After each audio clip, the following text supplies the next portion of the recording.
इतक्या मोठ्या प्रमाणात आमच्या लाडक्या बहिणी या ठिकाणी उपस्थित आहेत। आपल्या लक्षात असेल, आम्ही जेव्हा लाडकी बहीण योजना सुरू केली त्यावेळी आमचे विरोधक कोर्टात गेले होते ही योजना बंद करा म्हणून।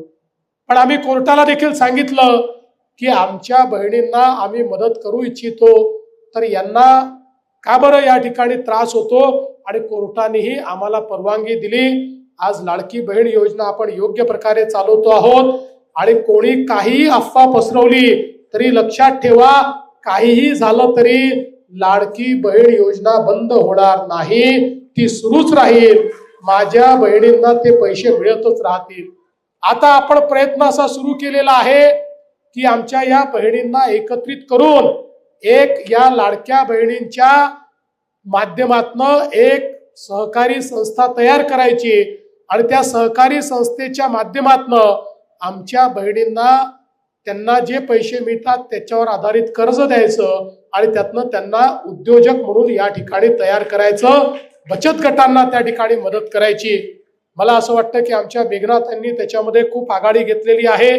मेघनाताई फक्त परभणीत करू नका, तुम्ही हिंगोलीच्याही संपर्क मंत्री आहेत, त्यामुळे हिंगोलीमध्येही माझ्या या सगळ्या ज्या बहिणी बसलेल्या आहेत यांचंही मार्गदर्शन तुम्ही करा। पण हे सांगत असताना मला या गोष्टीचा आनंद आहे की आमच्या देशाचे प्रधानमंत्री माननीय नरेंद्र मोदीजींनी या ठिकाणी लखपती दीदीची योजना आणली। मोदीजींची इच्छा आहे की आमच्या सगळ्या भगिनी या लखपती दीदी झाल्या पाहिजे, म्हणजे वर्षाला दरवर्षी 1 लाख रुपयांपेक्षा जास्त पैसे हे त्यांनी कमवले पाहिजे, तर त्यांना लखपती दीदी आपण म्हणतो। महाराष्ट्रामध्ये आपण निर्णय केला होता की आपल्याला 1 कोटी लखपती दीदी तयार करायच्या आहेत। 25 लाख आपण तयार केल्या।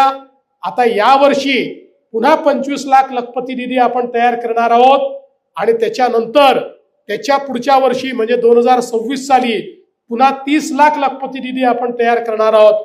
1 कोटी माझ्या लाडक्या बहिणींना आम्ही लखपती दीदी केल्याशिवाय थांबणार नाही।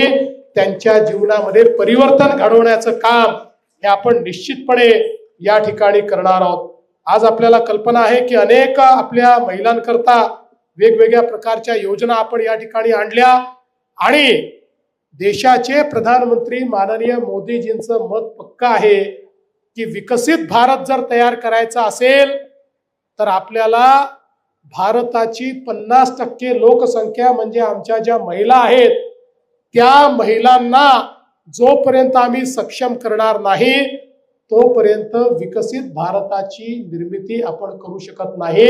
आणि म्हणून महिला सक्षमीकरणाच्या ज्या योजना आम्ही सुरू केलेल्या आहेत त्या अधिक बलशाली कशा करता येतील हा प्रयत्न पुढच्या काळात आम्ही करणार आहोत।